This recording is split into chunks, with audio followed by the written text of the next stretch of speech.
If you wanted to stop Africa from becoming a superpower, you wouldn't have to invent a new strategy. The blueprint has already been written, tested, and perfected over centuries. You'd start by making sure Africa never unites. The easiest way to do that is by keeping people divided along ethnic, tribal, and religious lines. If they ever start working together, remind them of past grievances.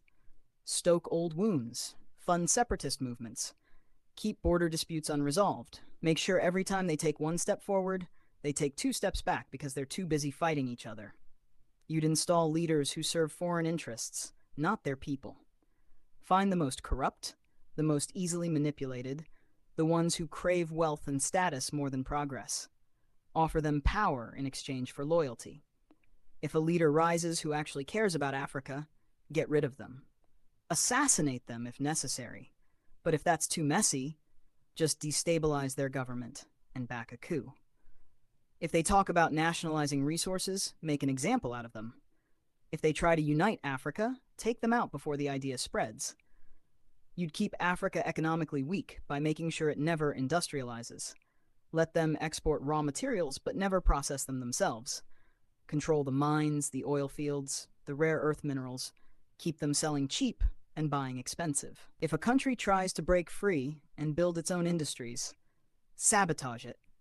Place sanctions, destabilize its currency, fund local opposition, crash its economy. If that doesn't work, orchestrate a civil war. People can't build when they're too busy trying to survive. You'd make sure their education system produces workers, not innovators.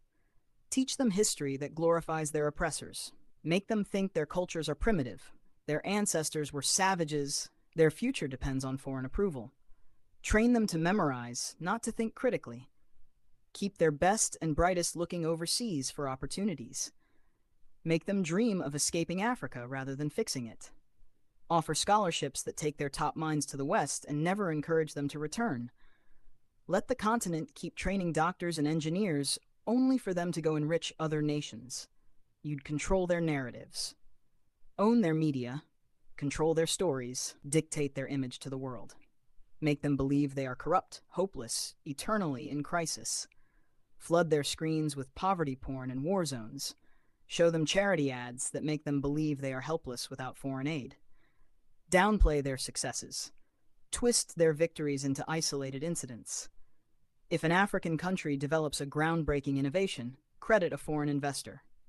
If an African leader implements a successful policy, frame it as an anomaly rather than proof of competence.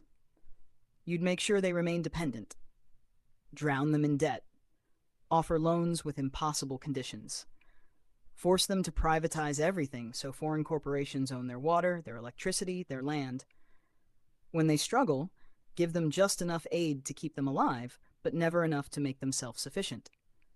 Use charities to create a culture of reliance rather than resilience. Make them think foreign intervention is necessary, that they can't solve their own problems, that they always need help from the outside.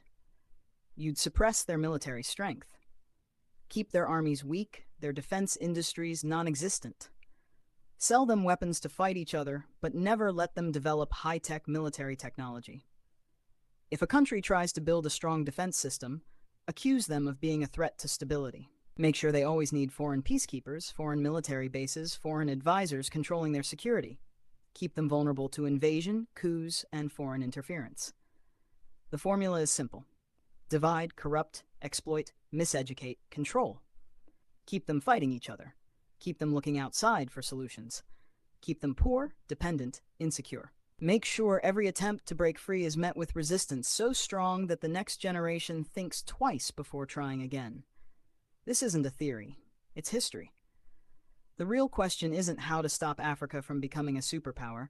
It's how Africa can break the cycle despite every effort to keep it down.